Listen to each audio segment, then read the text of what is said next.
So whenever we have a question related to a turning effect, we always consider two things. Number one, we will identify the pivot. And number two, we'll consider the object is balance or equilibrium.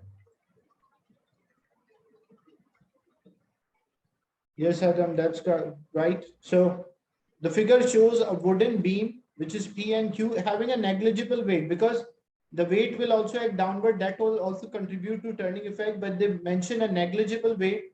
So if something is negligible, it means it does not have any considerable weight, so it does not cause any rotation, which is attached to a wall by a hinge at P, which is kept horizontal by vertical ropes attached at Q. So the vertical ropes are there attached at Q.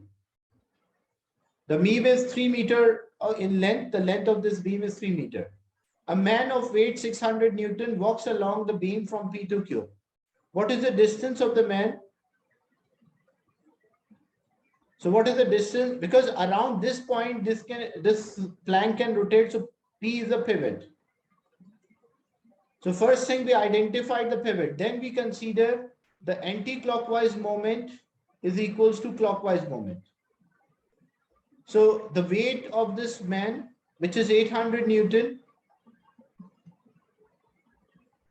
is acting downward. So which direction, with reference to the pivot, which direction this will cause a rotation?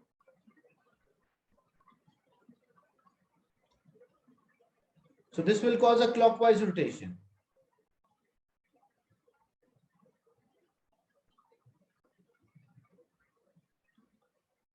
So this will cause a clockwise moment. And the force from the rope, because the ropes always try to pull an object. So which direction this will cause a rotation? It will try to cause an anti-clockwise moment. So we will always consider the clockwise and anti-clockwise moments are same. Moment is the force multiplied by distance from the pivot. We need the distance of a man from P. Like this distance is unknown. This distance is, say, X. You can take any variable. So example, we took this as X. So the clockwise moment is equals to 800 times X. What about the anti-clockwise moment? The force of this force is 500 Newton.